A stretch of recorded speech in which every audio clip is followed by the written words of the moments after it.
Hello friends, मी आम्रपाली गजानन तुरुकमानी खिल्लारे घेऊन येत आहे माझ्या वाचनप्रेमी या युट्यूब चॅनलवरती गलती किसकी या पुस्तकातील 37वी कहाणी काश उनमें पढ़ाई के साथ परिपक्वता भी होती। जर तुम्ही माझे मागील व्हिडिओ बघितले नसतील तर त्याची लिंक डिस्क्रिप्शन बॉक्स मध्ये दिलेली आहे। चॅनलला लाईक, शेअर आणि सबस्क्राईब करायला विसरू नका। धन्यवाद।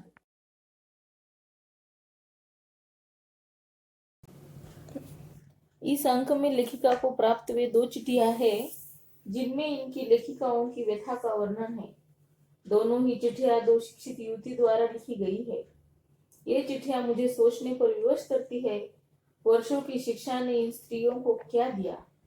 क्या शिक्षा ने इन्हें किसी भी सूरत में ताकत दी? यदि नहीं तो ऐसी शिक्षा का क्या लाभ है? दोनों चिट्ठियां को ज्यों की त्यों प्रकाशित किया जा रहा है। गोपनीयता सुनिश्चित करने के लिए व्यक्तियों तथा स्थानों के नाम बदल दिए गए हैं। मेरा नाम सुषमा है। मेरे ऊपर बड़ी भारी मुसीबत आ पड़ी है। मैं एक वैश्य खानदान से ताल्लुक रखती हूँ, जबकि मेरा पति दुष्यंत पंजाबी है। हम दोनों एक साथ काम करते थे।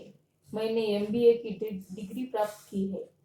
अभी हाल ही में हम दोनों ने एक ऐसे मंदिर में शादी कर ली जिसमें पुजारी भी नहीं है। शादी के वक्त दुष्यंत का एक चचेरा भाई भी मौजूद था, जिसने हमारी शादी की कुछ तस्वीरें खींची। मैं दुष्यंत को बहुत प्यार करती थी, वह भी मुझे खूब चाहता था, लेकिन शादी के बाद मुझे महसूस हुआ कि उसका प्यार महज एक दिखावा था। वह अपने माता पिता के पास अमृतसर चला गया और वहां से लौटकर नहीं आना चाहता। मैंने उसके चचेरे भाई से मिलकर मदद के लिए काफी मिन्नतें की, लेकिन उसने मेरी एक न सुनी।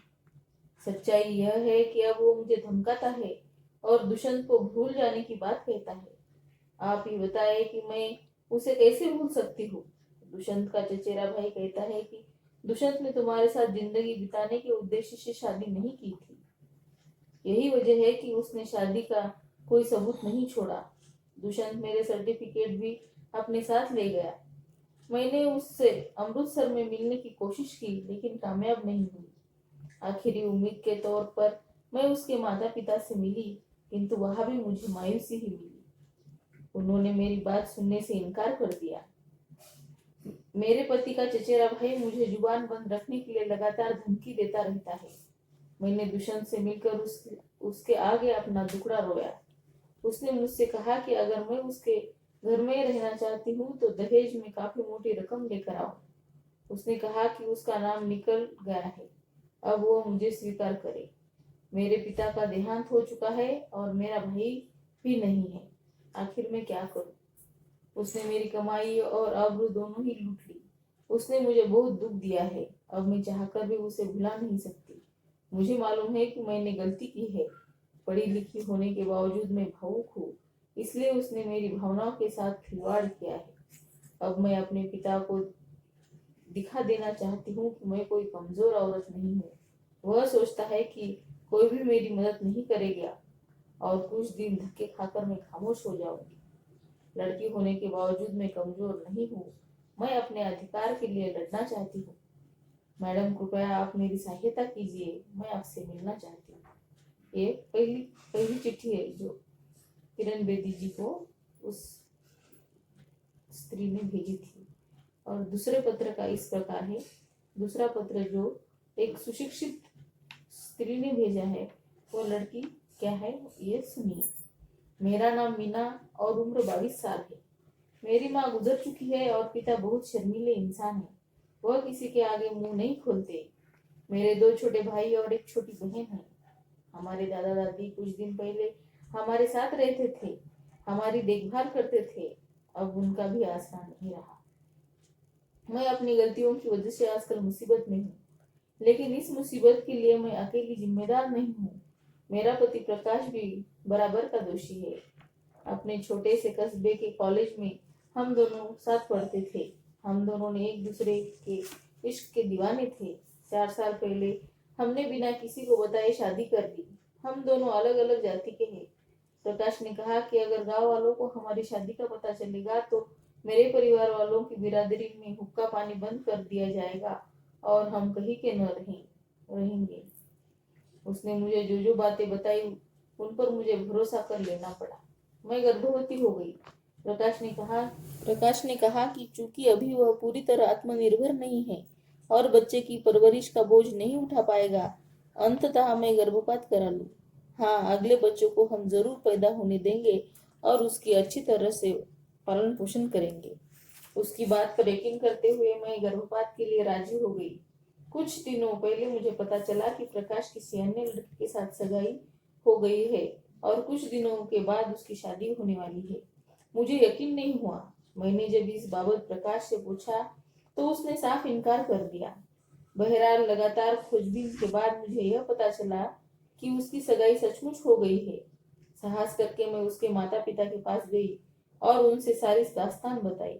उन्होंने कहा कि नहीं, अभी कोई सगाई वगाई नहीं हुई है और चूंकि उन्हें हमारे संबंधों का पता चल गया है, इसलिए वे जब लड़के की शादी कराने की बात सोचेंगे, मेरे परिवार वालों से संपर्क करेंगे। इससे मुझे काफी खुशी हुई।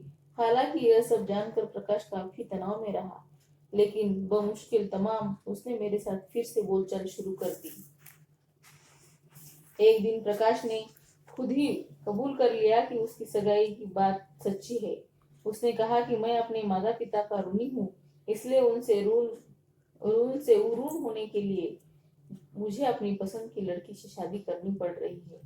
उसने यह भी कहा कि मेरी शादी तो सिर्फ माता पिता की खुशी के लिए हो रही है। शादी के बाद भी मेरे प्रति उसके प्यार में कभी कमी नहीं आएगी। उसकी बेतुकी बातें सुनकर मैं झल्ला गई। मैंने कहा कि अगर उसकी शादी होगी तो मेरी लाश पर होगी। वो मुझे यह कहकर भावनात्मक रूप से ब्लैकमेल कर रहा था कि उसे ब्लड कैंसर है। मैंने इसका कोई लक्षण भी नहीं देखा था।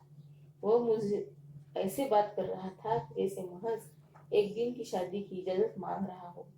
मुझे कुछ समझ में नहीं आ रहा है कि मैं क्या करूं।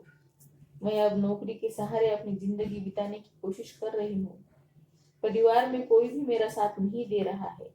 अब तो घर वाले भी मुझ पर खुलेआम फप्तियां कसते हैं। मैं पुलिस में शिकायत दर्ज करने की हिम्मत इसलिए नहीं जुटा पा रही क्योंकि प्रकाश के परिवार के ज्यादातर लोग या तो पुलिस में या फौज में हैं। स्थानीय पुलिस की छवि को देखते हुए मैं उससे शिकायत करने की हिम्मत नहीं कर पा रही। कृपया आप मेरी मदद कीजिए। पहली चिट्ठी मिलने के बाद मैंने सुषमा को बुलाया।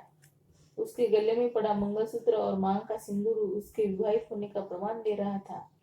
मुझसे मिलने के बाद वह फुट फुट कर रोई। जब मैंने उसे पूछा कि वह अब क्या चाहती है, तो उसने कहा कि वो अपने पति को सजा और अपनी तस्वीरें वापस चाहती है।